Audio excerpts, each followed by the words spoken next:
Assalamualaikum warahmatullahi wabarakatuh.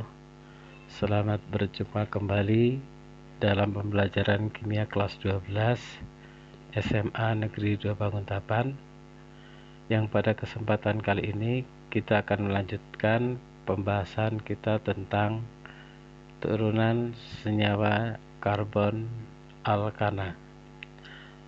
Dan pada kesempatan ini tiba pada bagian alkanal atau aldehid.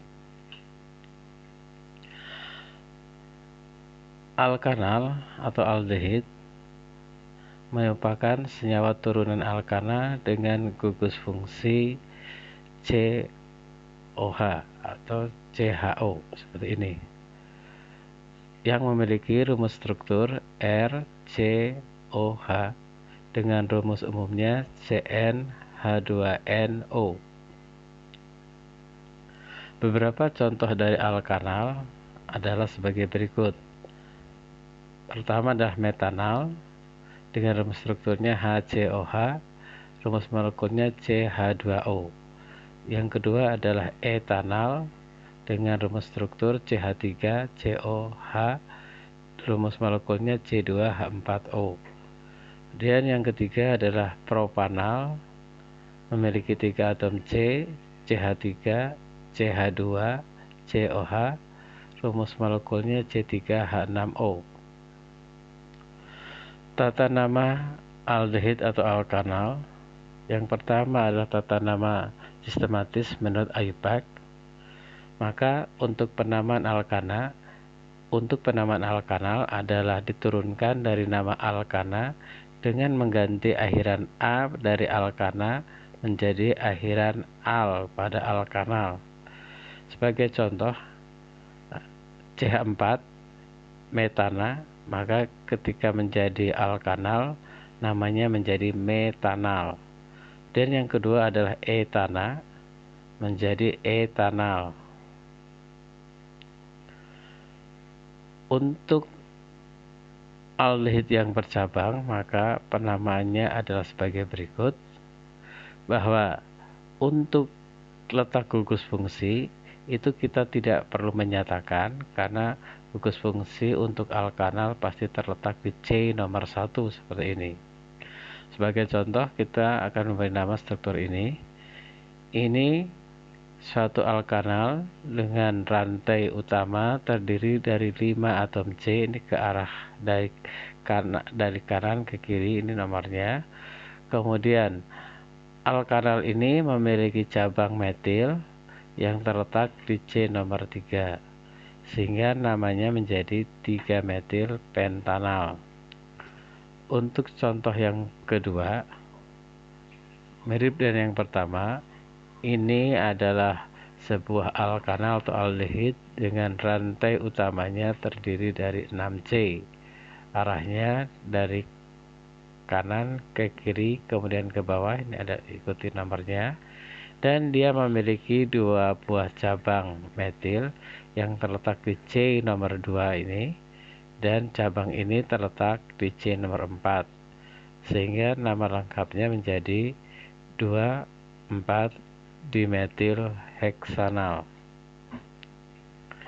Dan contoh yang ketiga seperti ini.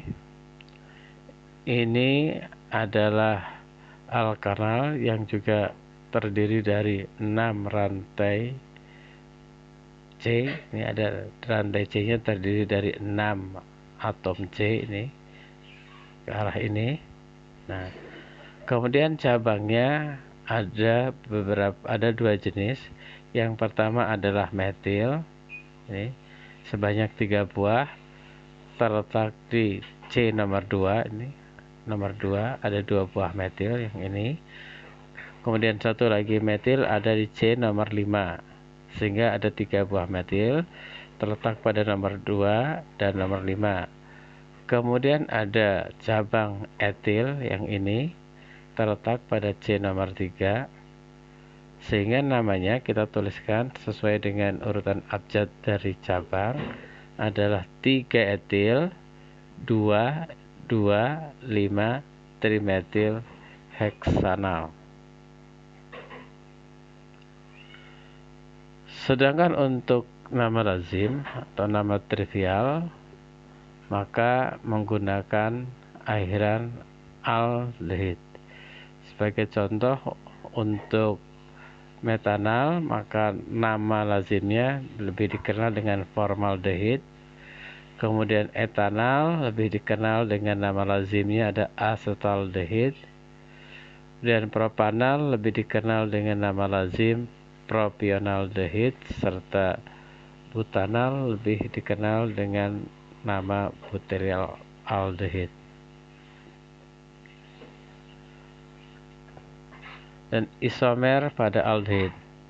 Aldehid tidak memiliki isomer posisi karena gugus fungsi dari aldehid itu terletak di ujung rantai atau pada C nomor 1. Isomer pada aldehid terjadi karena adanya cabang dan letak cabang. Jadi isomernya merupakan isomer struktur. Dan isomer aldehid itu mulai terdapat atau terjadi mulai pada butanal atau suku keempat. Contoh ini untuk struktur dari C5H10 atau pentanal. Maka sebagai pentanal, aldehid ini memiliki 5C pada rantai utamanya, maka nama ini adalah pentanal. Kemudian dari rantai C yang 5 tadi, untuk percabangannya kita kurangi 1 sehingga rantai utamanya hanya berisi 4, dan hasil pengurangannya itu kita jadikan cabang mulai dari C nomor 2, sehingga nama dari senyawa ini adalah 2-metil butanal. Lantas 2-metil butanal ini bisa mendapatkan isomernya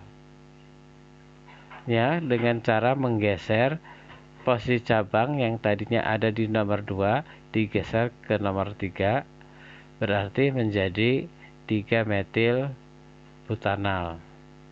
Nah, setelah itu maka habis, kita tidak bisa menggeser ke ujung sini. Maka kalau sudah habis, ini kita potong satu lagi sehingga rantai utamanya hanya akan berisi 3 atom karbon yang memiliki 2 cabang. Nah, cabang ini hanya dimungkinkan terletak di nomor 2. Dan cabang ini jumlahnya ada 2, sehingga kita bisa lihat bahwa ada 2 buah metil. Ini ada 2 buah metil terletak pada C nomor 2, sehingga kita bisa tuliskan di sini adalah 2,2-dimetil propanal.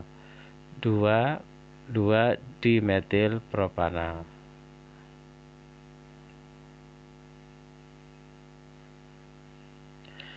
Dan sifat aldehid. Suku pertama dari aldehid pada umumnya di suhu kamar akan berwujud gas yang memiliki bau yang cukup tajam, sedangkan suku berikutnya akan memiliki wujud cair dan bisa berbau harum. Dengan semakin panjang rantai karbonnya, maka akan semakin tinggi juga titik didihnya. Dan sifat kimia untuk aldehid. Aldehid bisa mengalami oksidasi dengan oksidator semacam KMN4 dan K2CR2O7. Reaksi dari oksidasi aldehid akan menghasilkan asam karboksilat. Sebagai contoh, di sini adalah propanal yang dioksidasi, ini lambang oksidasi, bisa dioksidasi oleh KMN4 ataupun dioksidasi oleh K2CR2O7. Maka propanal ini jika dioksidasi akan menghasilkan asam propanoat. Nah, ini termasuk asam karboksilat. Selanjutnya, etanal atau asam atau aldehid bisa juga teroksidasi oleh larutan Fehling, yaitu campuran dari CuS4 dengan kalium natrium tartat dalam suasana basah. Reaksi Fehling dapat dianggap sebagai CuO. Di sini Cu memiliki bilangan oksidasi 2. Ketika terjadi reaksi, sebagai contoh di sini etanal.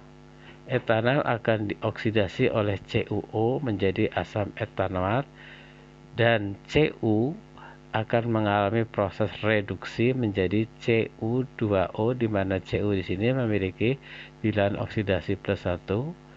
Hasil reaksi ditandai dengan terbentuknya endapan berwarna merah bata dari Cu2O.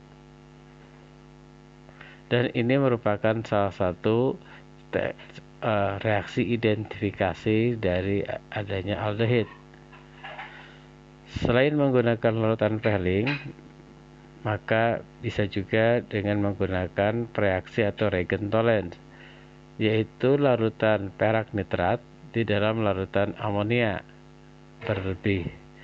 Reagent tolerance ini bisa dianggap sebagai Ag2O. Sama dengan contoh di atas, maka ini etanal akan dioksidasi oleh Ag2O akan menjadi asam etanoat dan memberikan endapan perak yang lebih dikenal sebagai cermin perak. Terbentuknya cermin perak menandakan bahwa reaksi yang kita selidiki itu mengandung gugus aldehid.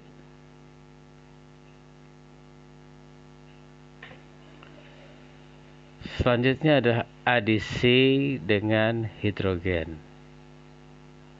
Adisi dengan hidrogen akan menghasilkan alkohol primer, dan reaksi ini merupakan reaksi reduksi, jadi kebalikan dari reaksi yang tadi. Sebagai contoh, ini adalah pola dari reaksi adisi hidrogen pada aldehid. Ini aldehid, kemudian ditambahkan H2, maka akan terbentuk alkohol primer. Sebagai contoh, di sini propanal yang diadisi oleh H2 akan menjadi 1 propanol, sebuah alkohol primer. Dan ini disebut dengan reaksi reduksi. Jadi kalau propanal direduksi akan menghasilkan alkohol primer. Jadi aldehid jika direduksi akan menghasilkan alkohol primer. Untuk contoh di sini adalah propanal direduksi menjadi 1 propanol. Pembuatan aldehid. Di laboratorium, aldehid dapat dibuat dengan oksidasi alkohol primer dengan menggunakan oksidator KMN4 atau juga K2CR27. Sebagai contoh di sini adalah 1 propanol dioksidasi akan menghasilkan propanal. Sedangkan dalam industri, pembuatan aldehid dilakukan dengan cara dibuat dari uap alkohol yang dikatalis dengan tembaga atau perak.